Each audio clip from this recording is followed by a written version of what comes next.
ہمارے قابل احترام ناصر شاہ صاحب الٹیمیٹلی اقبال دیر سے آتا ہے تو ظاہر ہے اقبال دیر سے آیا. شاہ جی السلام علیکم. وعلیکم السلام. جی کیا حال ہے آپ کے؟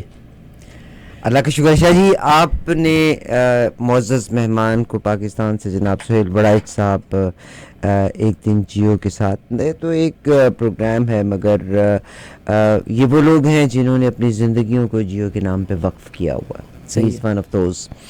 اور آپ نے ان کو اپنا مہمان بنایا تو کیا پروگرام کیا کرنا ہے؟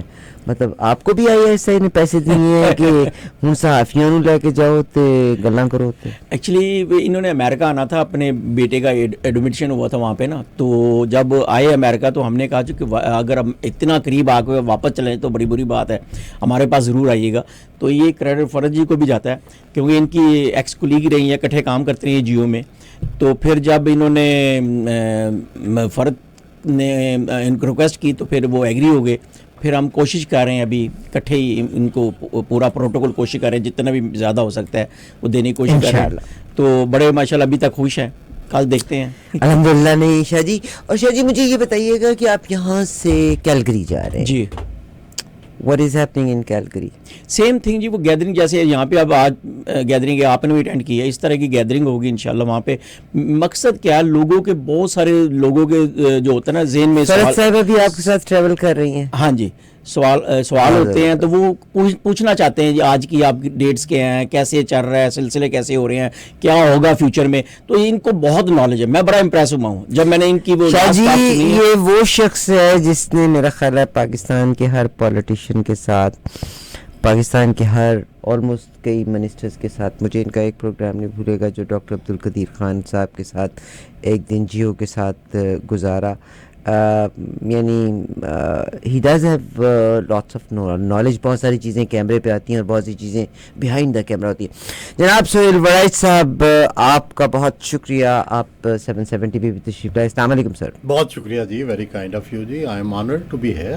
ماشاء اللہ بڑی خوشی کی بات ہے کہ آپ یہاں پہ بھی پاکستان کو، اردو کو، ہمارے کلچر کو، ہماری آواز کو، ہماری سوچوں کو آپ نمائندگی دے رہی ہیں اور آپ نے ان کو زندہ رکھا ہوا ہے. سر ظاہر ہے ہم نے آپ کو دیکھتے بھی ہیں، سیکھتے بھی ہیں آپ سے. آپ کینیڈا تشریف لائے اور مجھے یہ بتائیے گا کہ پاکستان میں ہم تھوڑی سی پولیٹیکل بات بھی کر سکتے ہیں. بہت پولرائزیشن، یعنی یہ وہ قوم ہے جب کبھی مسئلہ ہوا، میں نے اکتوبر میں 2005 میں کشمیر کا جو زلزلہ آیا تھا وہ بھی دیکھا اور بہت سے مواقع کے اوپر کہ اگر پرابلم ہے تو ہم اکٹھے ہیں. بٹ انفارچونیٹلی اب کے دور کے بیچ میں پولرائزیشن اتنی ہے کہ nobody is ready to listen the other one. Who is responsible for this polarization کہ باپ بیٹے کے درمیان رفٹ آ گئی ہے؟ تو اس کے لیے میں کس کو مورد الزام ٹھہراؤں؟ دیکھیں، بڑا بدقسمتی ہے کہ اس وقت ہم ایک سیاسی اور معاشی بحران سے گزر رہے ہیں، اور ایک میں سمجھتا ہوں کہ ہمارا کولیکٹو فیلئر ہے. اگر بجائے اس کے کہ ہم کسی ایک کو یا دوسرے کو مورد الزام ٹھہرائیں، ہم سب ہی اس کے ذمہ دار ہیں کہ ہم سے اپنا جو پولیٹیکل سسٹم ہے وہ صحیح طرح سے چل نہیں سکا.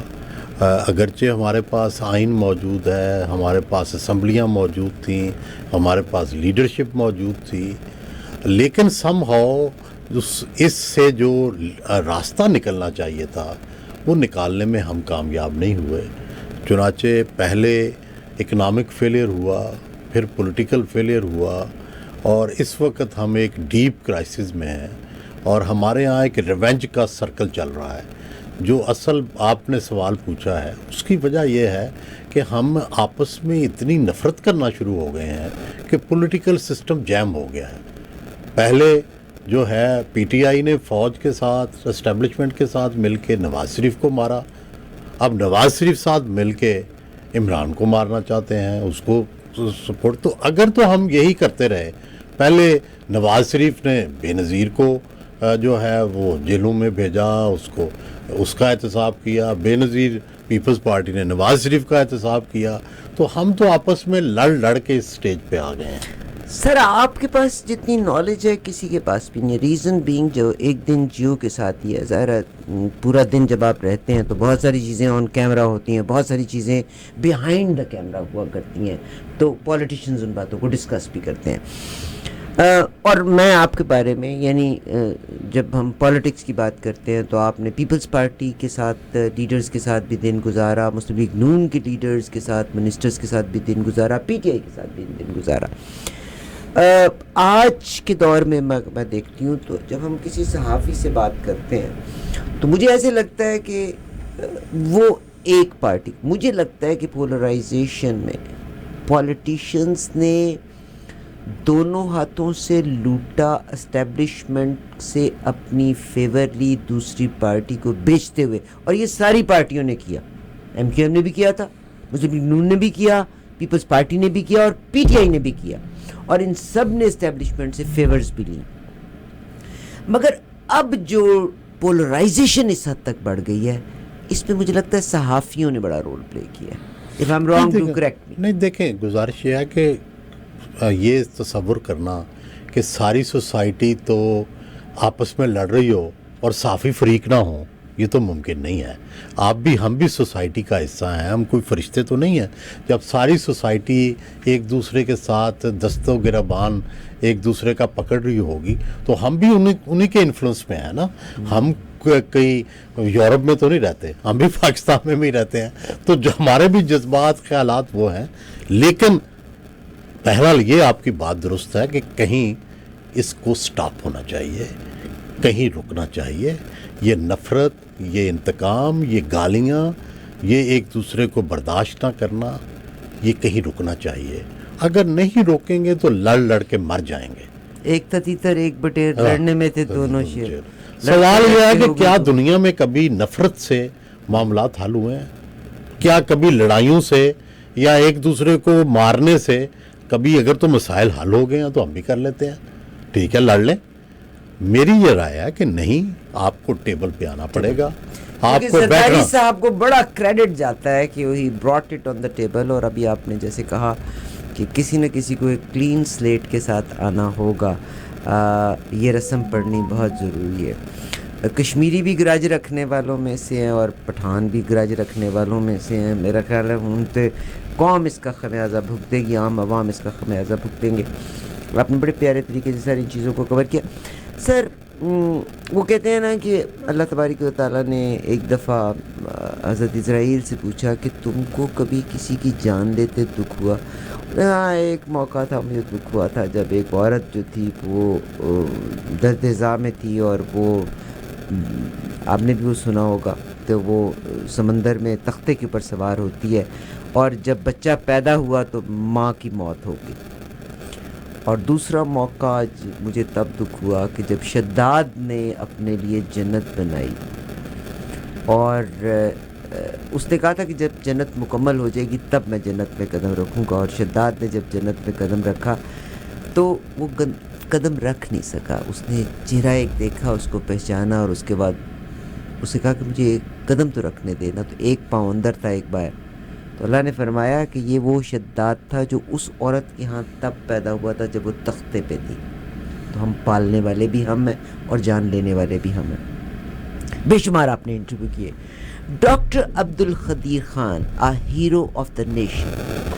آپ کا مجھے وہ انٹرویو آج بھی یاد آتا ہے, زمین پہ بیٹھے ہوئے آپ نے انٹرویو ان سے دیا. ڈاکٹر صاحب نے ایک وہ چپلی پہنی ہوئی تھی. کیا شیئر کیا انہوں نے؟ کیا آپ کو دکھ نہیں کہ اس قوم نے تو اپنے محسنوں کے ساتھ بھی اچھا سلوک نہ کی؟ نہیں, وہ بڑا دکھی لمحہ تھا. سچی بات یہ ہے کہ ہم نے اس وقت ڈاکٹر صاحب جو تھے وہ مکمل آزاد نہیں تھے, لیکن عدلیہ نے ان کو یہ اجازت دی تھی کہ آپ آزاد ہیں. اور جب ڈاکٹر صاحب کو ہم نے رابطہ کیا تو انہوں نے کہا کہ آپ آ جائیں. لیکن جب ہم پہنچے تو ہمیں باہر جو پہرا تھا, جو ان کی سیکیورٹی تھی, اس نے روک لیا اور اس نے کہا کہ آپ کیمرے اندر نہیں لے کے جا سکتے, آپ خود چلے جائیں. چنانچہ ہم اندر چلے گئے. ہم نے ٹیلی فون ہمارے پاس تھے, فون آپ کو پتہ ہے اس میں بھی کیمرے چلتے ہیں. تو اندر کی جو گفتگو تھی وہ تو ہم نے بنا لی موبائل فون سے. لیکن وہ پروفیشنل ہمیں چاہیے تھے کیمرے. تو ڈاکٹر صاحب سے ہم نے مشورہ کیا کہ یہ تو ہمیں اندر نہیں آنے دے رہے, اب کیا کرتے ہیں؟ تو ڈاکٹر صاحب نے مجھے کہا کہ ایسے کرتے ہیں, باہر چلتے ہیں. تو باہر چلتے ہیں تو وہاں کیمرے بھی آ جائیں گے تو کر لیں گے. میں نے کہا بالکل ٹھیک ہے. لیکن وہاں میں نے ڈاکٹر صاحب کو بتائے بغیر میں نے یہ کیا کہ حفظ ما تقدم کے تحت میں نے 2-4 ٹی وی اسٹیشنز کو خود اپنے طور پہ فون کر دیا, اور میں نے یعنی میڈیا کو وہاں بلا لیا جہاں ہم جا رہے تھے, کوسار مارکیٹ. اچھا. تاکہ میں نے کہا کہ اگر کوئی ہمیں روکے گا تو میڈیا دیکھ رہا ہوگا اور وہ پھر ہمیں روکنا مشکل ہو جائے گا. چنانچہ یہی ہوا کہ جب ہم کوسار مارکیٹ گئے تو ہر طرف میڈیا کی گاڑیاں کھڑی تھیں. اب جب ہم جا کے پروگرام یہ تھا کہ وہاں ہم ایک ریسٹورنٹ پہ بیٹھیں گے, جا کے چائے پئیں گے, وہاں انٹرویو کر لیں گے. جب ہمیں گئے تو وہ بندے پھر سیکورٹی کے آگے, انہوں نے کہا آپ یہاں بیٹھ نہیں سکتے.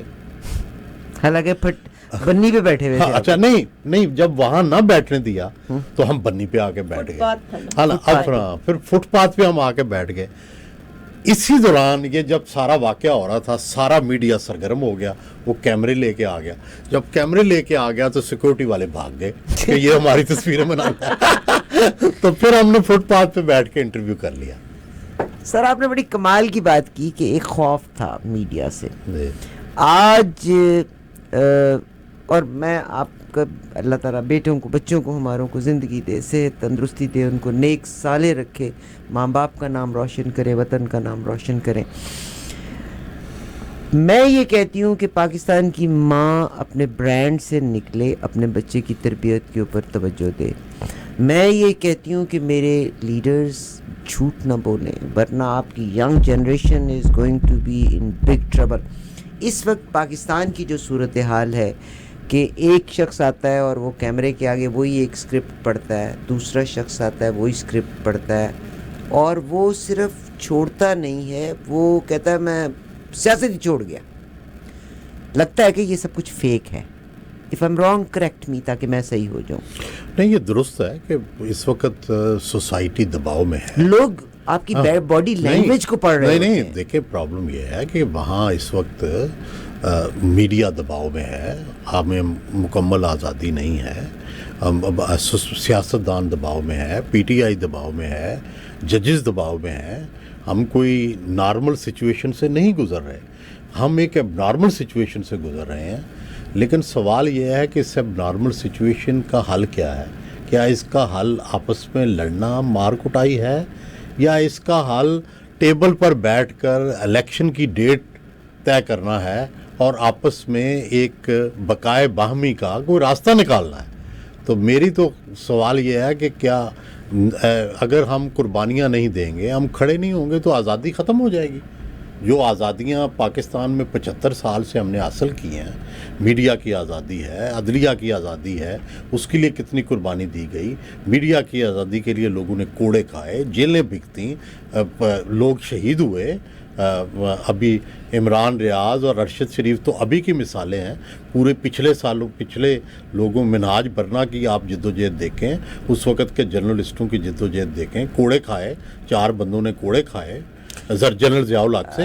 تو یہ ساری سٹرگل کیا تھی؟ خبر نعیم ہاشمی کی آواز میں ابھی بھی لکنت ہے. خبر نعیم ہاشمی صاحب نے بھی, مگر نہیں سر, اگر آپ بات کریں کہ اب مجھے لگتا ہے کہ اب اسلام میں یہ کہا کہ ایک مسلمان کو مارنا ایک قوم کے مارنے کے منافی ہے. اگر میری غلطی ہے تو مجھے پوری انسانیت کو مارنا wrong. Thank you very much فرد صاحب آپ کا. مگر اب میں نے دیکھا ہے کہ پاکستان میں دوسروں کو مروانا بہت مشکل نہیں ہے. مگر میں ہمیشہ کہتی ہوں کہ دہشت گرد کیوں پیدا ہوتا ہے؟ جس کی ماں مر گئی, جس کا باپ مر گیا, جس کا بچہ مر گیا, وہ عورت کہتی ہے اب میں بھی اڑوں گی اور میں ساروں کو لے کے اڑوں گی. جب نا انصافی اس حد تک بڑھ جائے. پاکستان میں جو اس وقت کی صورتحال ہے, واٹ ڈو یو تھنک کہ نفرت اس پیمانے پہ پہنچ گئی, کیا کوئی واپسی کی موجود ہے؟ ڈو یو تھنک اسٹیبلشمنٹ اس کے بارے میں کچھ سوچ رہی ہے کہ چیزوں کو ملک کی بہتری کی طرف کیسے لے کے آیا جا سکتا ہے؟ دیکھیں, ہر چیز کا سلوشن موجود ہے جی, اور سب سے بڑا سلوشن دیکھیں, ہم نے پوری قوم نے متفق ہو کے ایک آئین بنایا ہوا ہے جی سر. جس میں تمام صوبے، تمام سیاسی پارٹیاں، مذہبی جماعتیں، سب نے اس پہ سائن کیے ہوئے ہیں. جی سر. اور کوئی بھی اس سے ڈائگریس نہیں کرنا چاہتا. ہم سب کو طے کرنا چاہیے آج کہ سر اس ملک میں آئین کی حکومت ہوگی، چاہے وہ فوج ہو، چاہے وہ سیاستدان ہوں، چاہے کوئی اور صحافی ہوں. مجھے میرے میڈیا کو جو آزادی ملی تھی اس کی وجہ کانسٹیٹیوشن ہے. اگر کوئی عمران خان پرائم منسٹر بنا تھا تو اس کی وجہ کانسٹیٹیوشن ہے. اگر نواز شریف وزیر اعظم بنا تھا تو اس کی وجہ کانسٹیٹیوشن ہے. اگر چیف جسٹس کوئی بنتا ہے، اسٹیبلشمنٹ نہیں تھی.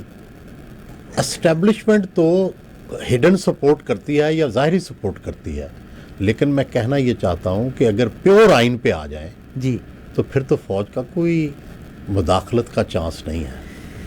ہاں، اگر پیور کانسٹیٹیوشن پہ آ جائے. اگر اور مگر نے تو ہم کو ویسے ہی کہتے ہیں ifs and buts.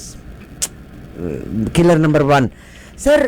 میں جو یہ بات کر رہی تھی نا، ارشد شریف صحافی برادری سے تھے، واز ویری کلوز ٹو ہماری اسٹیبلشمنٹ کے. باقاعدہ ان کے جہازوں پہ انہوں نے وزٹ بھی کیا.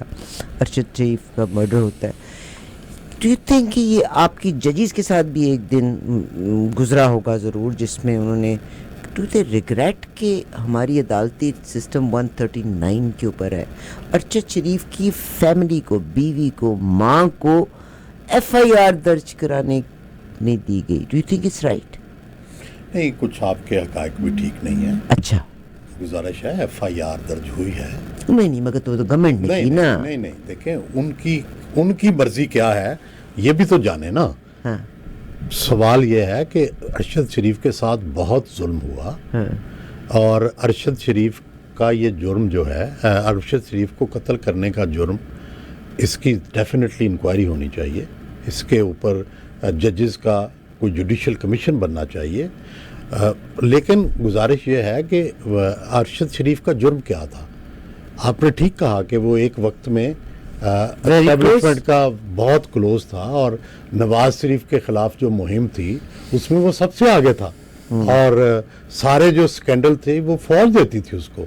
لیکن جب فوج نے اپنا رخ بدلا، اپنی سیاسی سوچ بدلی، تو ظاہر ہے ارشد شریف مس فٹ ہو گیا، اور پھر اس کے پیچھے چڑھ گئے، اور پھر اس کو پہلے پاکستان سے نکلنا پڑا، پھر دبئی میں اس کو نہ ٹکنے دیا گیا.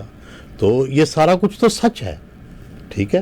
اور ساری صحافی برادری نے اس کے قتل کے خلاف آواز بلند کی. ہم سارے اکٹھے ہوئے، چاہے ہمارے جو بھی نظریات تھے، لیکن سب نے اس کو کنڈیم کیا، سب نے اس پہ باتیں کی، اب دباؤ ڈالا. عدلیہ سے ہم نے ریکویسٹ کی کہ اس کا کمیشن بنانا پڑا حکومت کو. یہ سارا کچھ، مگر رزلٹ تو کوئی بھی نہ ہے. دیکھیں رزلٹ تو پھر پاکستان میں قائد اعظم محمد علی جناح کی جو موت ہے، اس کے فاطمہ جناح کا کوئی نہ ہے، فاطمہ جناح کا، لیاقت علی خان کا، یہ تو پھر ایک سسٹم ہے. صاحب کا، محترم بے نظیر صاحبہ کا، کسی کا بھی. وہ تو دیکھیں اگر آپ اس پہ چلے جائیں تو پھر تو وہ. اچھا، یہی سے ہی میرا سوال ہے کہ اب آپ نے ایک دن جیو کے ساتھ، اب میری باتیں اگر آپ کو بری لگ رہی ہیں تو آپ مجھے اشارے سے روک دیں. نہیں موسٹ ویلکم. رک جاؤں گی. دیکھیں اختلاف رائے کا حق، سر میں نے کہیں آپ کو کنٹراڈکٹ، نہیں اختلاف رائے کا حق ہے، مجھے بھی ہے اور آپ کو بھی ہے. جی سر، مجھے بھی اختلاف کرنے دیں، آپ بھی کریں. We agree to dish agri.